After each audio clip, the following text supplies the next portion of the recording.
تاریخ انسانی میں ابراہیم لنکن کو دو وجوہات کی وجہ سے ہمیشہ کے لیے بطور ہیرو یاد رکھا جائے گا۔ ایک طرف تو اس نے صدیوں پر محیط غلامی کے نظام کا خاتمہ کیا، اور دوسرا امریکہ کے لیے بطور محسن اس کی خدمات کو فراموش نہیں کی جا سکتی کہ اس نے یونائٹڈ اسٹیٹس آف امریکہ کو متحد رکھا اور شرازہ بکھرنے سے بچا لیا، اور اس کی قیمت اسے جان دینے کی مد میں ادا کرنی پڑی۔ آج ہمارا موضوع گفتگو ابراہیم لنکن کی موت، قتل اور اس کی وجوہات ہیں۔ 14 اپریل 1865 کو امریکہ کے 16ویں صدر ابراہیم لنکن کو اس دور کے مشہور سٹیج اداکار جان وکس بوتھ نے نشانہ لے کر قتل کیا، جب ابراہیم لنکن واشنگٹن میں ڈی سی کے فورڈ تھیٹر میں ایک ڈرامہ جس کا نام تھا آور امریکن کزن تھا کو دیکھنے خصوصی باکس میں تھے، اور اسی قاتلانہ حملے کی وجہ سے اسے تھیٹر کے سامنے پیٹرسنز ہاؤس میں صبح 7:22 پر انہوں نے جان دے دی۔ وہ امریکہ کا پہلا صدر تھا جسے سازش کر کے قتل کیا گیا۔ اس نے آج تک امریکہ کی سیاسی سماجی فضا کو سوگوار کر رکھا ہے۔ یہ قتل اس سازش کا حصہ ہے جب امریکہ کی سول وار کا اختتام ہو چکا تھا۔ ہم اس قتل کے محرکات اور وجوہات پر اس وقت ہی بات کر سکتے ہیں جب ہم امریکہ میں علیحدگی پسند تحریک کا بغور مختصر سا جائزہ نہیں لیتے۔ علیحدگی پسند یعنی کنفیڈریٹ کا آغاز ریپبلک پارٹی کے 1860 کے انتخابات میں ملنے والی واضح برتری سے ہوا، جس کی وجہ سے ابراہیم لنکن صدر منتخب ہوئے۔ امریکی تاریخ کے مشہور مورخ جیمز میکفرسن نے کہا کہ ریپبلک نے صدارتی اور کانگریس کے انتخابات میں امریکہ کے شمالی حصے کے 60% ووٹ حاصل کر لیے تھے، اور ریپبلک پارٹی کو شمال میں غلامی کے نظام کے خلاف تصور کیا جاتا تھا، جنہیں اسی غلامی کی نفرت کی بنیاد پر ووٹ ملے۔ اس بار تو انہیں الیکشن میں واضح کامیابی کی وجہ سے انہیں قومی معاملات کو اپنے انداز سے چلانے کا موقع مل گیا تھا، جس سے غلامی کے نظام کے حامیان پر قابو وہ پا سکتے تھے، اور غلامی کے نظام کو قانون سازی کے ذریعے جڑ سے اکھاڑ دینے کی پوزیشن میں وہ آ چکے تھے۔ اس طرح یہ کہنا بے جان نہ ہوگا کہ ریپبلکن پارٹی ایک انقلابی جماعت تھی جو ظلم اور استحصال کا خاتمہ چاہتی تھی۔ اس طرح امریکہ کے جنوبی حصہ ورجینیا وغیرہ میں غلامی کے اس نظام کو برقرار رکھنے کے لیے وہ اس پر مضر تھے، اور یہی وجہ ہے باقی امریکہ کے جنوبی حصے سے تعلق رکھنے والوں نے اعلان بغاوت کیا اور اس کی باقاعدہ جنگ کا آغاز کیا۔ لیکن ابراہیم لنکن ریپبلک کی کامیاب حکمت عملی نے اس سول وار کا خاتمہ کر دیا، جس کا دکھ غلامی کے اس استحصالی نظام کے حامیان کو ہوا، اور وہ تلمرا رہے تھے کہ واضح طور پر نیگروز یعنی کالوں کو آزاد کر دینے کے مخالف تھے، کیونکہ نیگروز کا وجود معاشی خوشحالی کا ضامن تھا۔ بت رس خوردہ تحریک کو دوبارہ زندہ کرنا چاہتا تھا، اس لیے اس نے منصوبہ بنایا اور حکومت کے 3 اہم ترین عہدیداروں کا قتل کر دیا جائے تو دم توڑتی تحریک کو دوبارہ زندہ کیا جا سکتا ہے۔ یہ اس کی نظر میں تھا۔ اس سازش میں وہ اکیلا ہرگز نہ تھا، بلکہ اس کے ساتھ لیوس پاول، ڈیوڈ ہیرولڈ بھی شامل تھا، جن کے ذمہ امریکہ کے نائب صدر اینڈریو جانسن اور secretary of state William H سیولٹس کا قتل تھا۔ لیکن ابراہیم لنکن کے قتل کے بعد یہ سازش ناکام ہو گئی، کیونکہ سیولٹ پر حملہ ہوا جس میں زخمی ہوا، اور جانسن پر حملہ کرنے والا اپنے حواس پر قابو نہ پا سکا اور پکڑا گیا۔ بوتھ تو ابراہیم لنکن پر حملہ کر کے فرار ہوا، لیکن اس واردات کے 12 دنوں بعد وہ دوسرے ساتھی کے ساتھ ایک مقابلے میں مار دیا گیا۔ پاول اور ڈیوڈز اور میری سورت کو اس سازش کے جرم میں پھانسی دے دی گئی۔ جان بوتھ اگرچہ اپنے دور کا مشہور اداکار تھا، جس کی شہرت کی وجہ اس کی اداکاری کے علاوہ اس کے علیحدگی پسند تحریک کے حق میں حمایت بھی تھی، اس لیے اس نے بالٹی پور میں شورش پسندوں سے رابطے استوار کر رکھے تھے۔ 1864 میں یونائٹڈ آرمی کے کمانڈر ایس گرانٹ نے علیحدگی پسند تحریک کے قیدیوں کو اپنے فوجیوں کے رہائی کے بدلے آزاد کرنے سے انکار کر دیا تاکہ علیحدگی پسندوں کی افرادی قوت میں اضافہ نہ ہو سکے۔ اسی اداکار بوتھ نے ایک منصوبہ بنایا تھا کہ امریکی صدر ابراہیم لنکن کو اغوا کر لیا جائے تاکہ اس کے بدلے اپنے قیدیوں کو آزاد کروایا جانا پھر اس کے نزدیک ممکن تھا۔ اس منصوبے پر عمل پیرا ہونے کے لیے بوتھ نے سیموئل جارج مائیکل جون سیورٹس اور لیس پاؤل کو اپنے ساتھ شامل کیا۔ اس منصوبے میں جان سیورٹ کی ماں میری سیورٹ کو بھی مددگار ہوئی۔ وہ ایک منصوبے کے تحت واشنگٹن کو گئے اور ایک گھر میں رہائش اختیار کی۔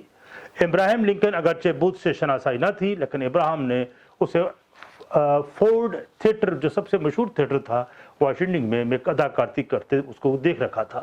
لیکن ابراہیم کے لنکن کے تصور میں بھی نہ تھا کہ وہ جس اداکار کا مداح ہے وہی اسی کا قاتل ہوگا۔ لنکن نے کئی بار اسے وائٹ ہاؤس میں ملاقات کے لیے مدعو بھی کیا تھا۔ بوتھ بظاہر لنکن کا سیاسی حمایت بھی کرتا اور 4 مارچ 1865 کو دوسرے سال کی تقریب میں شامل بھی ہوا۔ اس سلسلے میں اپنی یادداشت قلم کرتے ہوئے لکھتا بھی ہے کہ کیا شاندار موقع نصیب ہوا کہ لنکن میرے سامنے تھا اور میں اپنی شدید خواہش کے مطابق دوسری صدارتی افتتاحی تقریب میں اسے قتل نہ کر سکا۔ 17 مارچ کا دن تھا جب بوتھ اور دوسرے ساتھیوں نے ابراہم کو کیمپبیل ہاسپٹل سے واپسی پر اغوا کرنا تھا اور وہ گھات لگائے بیٹھے تھے، لیکن ابراہم لنکن اپنے پروگرام کے مطابق نہ آیا اور وہ نیشنل ہوٹل کی تقریب میں شمولیت کے لیے چلا گیا اور یوں یہ سازش ناکامی پر منتج ہو گئی۔ 3 اپریل کو علیحدگی پسندوں کی تحریک کو ایک جھٹکا لگ گیا جب ان کا دارالحکومت ورجینیا میں یونین فوج کا قبضہ ہو گیا۔ 9 اپریل کو کانفیڈریٹس علیحدگی پسند فوج کے آرمی چیف رابرٹ ای لی نے یونائٹڈ آرمی کے کمانڈر ایلسیس گرانٹ کے سامنے ہتھیار ڈال دیے۔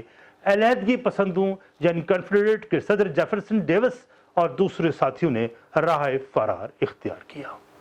یہ واقعہ علیحدگی پسندوں کے لیے پیغام مرگ تھا، جس کا احساس بوتھ کے اس خط سے ہوتا ہے جو اس نے ماں کو اس کا بدلہ لینے کا عہد کیا تھا۔